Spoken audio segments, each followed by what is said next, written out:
Hello, आज के video में डिस्कस करते हैं ये बेहतरीन सम। अब इस सम को देखोगे तो हमें इंफॉर्मेशन दिया है बट फिगर नहीं दिया है। दैट मींस हमें फिगर ड्रॉ करना होगा। तो चलिए समझते हैं क्या ड्रॉ करना है। पहले स्टेटमेंट को पढ़ लेते हैं। It says in triangle ABC, triangle ABC दिया गया है। तो चलिए एक ट्राइंगल ड्रॉ करते हैं, ट्राइंगल एबीसी। इस ट्राइंगल में दिया गया है that ray BD bisects angle ABC and ray CE bisect angle ACB. मतलब हमें दिया गया है कि एंगल एबीसी का बाइसेक्टर है।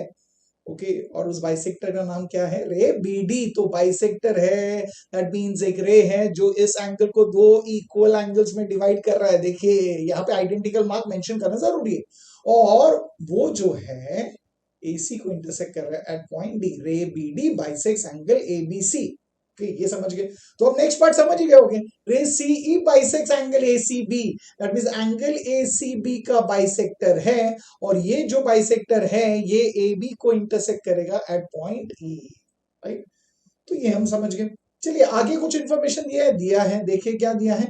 AB and AC, segment AB और सेगमेंट AC हमें कॉन्ग्रुएंट दिया है। दैट मींस इनके लेंथ इक्वल दिए गए हैं, और इस बेसिस पे हमें ये प्रूव करना है that ED is parallel to BC। अब बोलोगे ED कहां पे है? ED माने ये सेगमेंट जो E और D को ज्वाइन कर रहा है। बट क्या अभी यहां पे ज्वाइन कर रहा है राइट नाउ? नहीं। तो हम इसे ड्रॉ करेंगे तो मेरा कहना ये है, क्या ये कंस्ट्रक्शन है? नहीं, बिकॉज हम ED ड्रॉ करेंगे बिकॉज यहाँ पे हमें टू प्रूव में बोला गया है, और टू प्रूव में बोला है दैट मींस ये ड्रॉ करना क्वेश्चन का ही पार्ट है। तो ये कंस्ट्रक्शन नहीं है, तो ED हमने ड्रॉ किया। हमें प्रूव क्या करना है? हमें ये प्रूव करना है कि ED जो है वो BC को पैरेलल है। अब देखिए ध्यान से, ED BC को पैरेलल प्रूव करना है एक ट्राइंगल में। हमें एक ट्राइंगल में एक साइड को पैरेलल प्रूव करना है एक लाइन के साथ, एक लाइन और एक साइड पैरेलल प्रूव करना है। ओके, सो एक ट्राइंगल में अगर एक लाइन एक साइड को पैरेलल प्रूव करना है तो बोलोगे हमारे पास एक यस, हमें पता है ये पैरेलल हो सकता है by converse of basic proportionality theorem. तो ये पैरेलल अगर हमें बताना है तो क्या करना होगा? हमें पता है हमें रेशियोज इक्वल लाने होंगे। कौन से ratios? AE upon EB and AD upon DC। ये रेशियोज हमें इक्वल बताने होंगे। दैट मींस मैं हिंट में लिख रहा हूं आपके लिए, सो दैट आपको और समझ में आए। हिंट में लिख रहा हूं मैं, ये प्रूव करना होगा that AE upon EB is equal to AD upon DC। तो अगर हम ये दो रेशियोज इक्वल दिखा देते हैं तो हम बोल सकते हैं that ED is parallel to BC। Isn't that easy? Very very very simple, बहुत इजी है, बहुत ही बढ़िया। तो ये हमेशा समझना, हमें सिर्फ प्रूफ नहीं करना है। आप यहाँ पे जब वीडियोस देख रहे हो तो वीडियो देखने का इंटेंशन ये है कि सिर्फ हमें प्रूफ मिल जाए। ये क्यों कर रहे हैं? जैसे अभी हिंट हमने डेवलप किया, क्यों हम जाते हैं टू प्रूफ के पास, वहां से समझते कि ये लाने के लिए हमें क्या करना। तो ये जो पैटर्न है, ये जो तरीका है समझने का, ये जो अप्रोच है वो समझे, वो ज्यादा जरूरी। ओके, तो आपने कहा कि हमें दो रेशियोज इक्वल लाने। अब ये दोनों रेशियो में से कोई भी एक रेशियो पहले देख लेते हैं, कोई भी एक लाते हैं।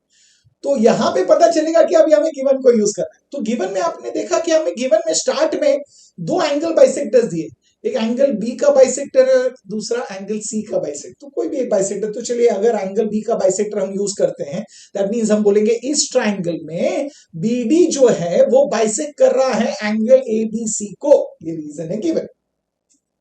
अब अगर ये बाइसेक्ट कर रहा है तो हम एंगल बाइसेक्टर प्रॉपर्टी यूज कर सकते हैं, बिकॉज हमें रेशियोज की जरूरत है। और स्पेशली देखिए अगर ये हम यूज करें तो हमें क्या मिलेगा? B का बाइसेक्टर है तो हम B से स्टार्ट करते हैं, तो हमें क्या मिलेगा? BA upon BC equal to AD upon DC। Yes, और AD अपॉन DC इसके तो मेरे यस, ये तो मैंने कहा था इसकी हमें जरूरत है। That means AD upon DC लाना है, इसलिए हम ये angle bisector property of a triangle use कर रहे हैं। तो ये समझिए कि हम यूज क्यों कर रहे हैं। हम ये प्रॉपर्टी के बारे में सोच रहे हैं, बट क्यों सोच रहे हैं? रीजन है। सो जस्ट मैंने कहा करके आपने यूज कर लिया, लिख लिया, वो नहीं करना है। समझिए क्यों कर रहे हैं। सो अब जब हम यूज करेंगे तो हम क्या लिखेंगे? AB अपॉन BC, ये जो रेशियो है। अगर हम AB अपॉन BC लिख रहे हैं तो पता है ना करस्पॉन्डिंग कैसे लिखेंगे? Yes, that is AD upon DC। ये रेशियोज हमने इक्वल लिखा, इसका रीजन होगा angle bisector property of a triangle, और इसे हम मार्क करेंगे रिजल्ट नंबर 1। चलिए तो आप बोलोगे एक रेशियो तो आ गया, AD अपॉन DC आ गया। अब हमें लाना है AE अपॉन EB, ये ला सकते हैं AE अपॉन EB। अब बोलोगे हाँ हमारे पास और एक एंगल बाइसेक्टर है, that is angle bisector of angle ACB। तो चलिए इसे यूज करते हैं, हम लिखेंगे इन ट्राइंगल ACB रे CE बाइसेक्स एंगल ACB, तो हमें रेशियोज मिलेगा।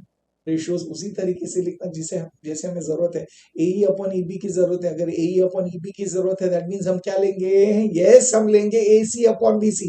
तो लिखिए वहां पे, तो हम लिखेंगे AC upon BC is equal to AE upon BE। Very good, ये हमने लिख दिया, ये रिजल्ट नंबर 2। और इसका रीजन हमें पता है, angle bisector property of a triangle. तो अब हिंट में देखिए, हमें जरूरत था AD अपॉन DC, वो हमें मिल गया रिजल्ट नंबर 1 का राइट हैंड साइड। हमें जरूरत थी AE अपॉन EB की, वो हमें मिल गया है रिजल्ट नंबर 2 के राइट हैंड साइड में। बट हमें इन दोनों को इक्वल दिखाना है, दैट मींस हमें दोनों स्टेटमेंट्स के राइट हैंड साइड्स को इक्वल दिखाना है। इक्वल कब होंगे, अगर लेफ्ट हैंड साइड इक्वल हो तो। सो दैट मींस जाहिर सी बात है हमें लेफ्ट हैंड साइड पे ध्यान देना होगा। तो चलिए अभी लेफ्ट हैंड साइड के रेशियोज देखिए। आप जब लेफ्ट हैंड साइड के रेशियोज देख रहे हो, AB अपॉन BC है, AC अपॉन BC है, दोनों का डिनोमिनेटर तो सेम है, BC एंड BC, तो आप बोलोगे डिनोमिनेटर सेम है। अब हमें सिर्फ न्यूमरेटर सेम लाना है, AB and AC। Okay, AB and AC, क्या इसके बारे में कुछ दिया, आप बोलोगे ये तो इंफॉर्मेशन दिया है, देखिए गिवन में दिया था that segment AB is congruent to segment AC, तो लिख देते ना। तो हम लिखेंगे सेगमेंट AB सेगमेंट AC को कांग्रुएंट है। क्यों कांग्रुएंट है, हमें दिया गया, तो दैट मींस रीजन में क्या लिखेंगे, गिवन, और इसे बात करेंगे रिजल्ट नंबर 3। दैट मींस जैसे ही हमने रिजल्ट नंबर 3 लिखा, इससे हमें ये पता चल गया कि दोनों लेफ्ट हैंड साइड इक्वल हो गए। अब अगर लेफ्ट हैंड साइड इक्वल है तो क्या मिलेगा, हमें राइट हैंड साइड इक्वल मिलेगा।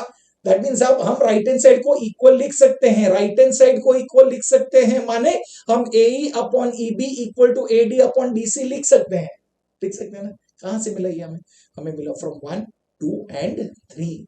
बट ये रेशियोज इक्वल है कौन से ट्राइंगल में, इन ट्राइंगल ABC। तो लिखेंगे वहां पे इन ट्राइंगल ABC हमें वो दोनों राइट हैंड साइड्स इक्वल मिल गए हैं, that is AD upon DC is equal to AE upon EB। ये दोनों रेशियोज इक्वल है। क्यों इक्वल है, हमें मिला है फ्रॉम 1 2 एंड 3, तो हमने लिखा फ्रॉम 1 2 एंड 3। ब्यूटीफुल।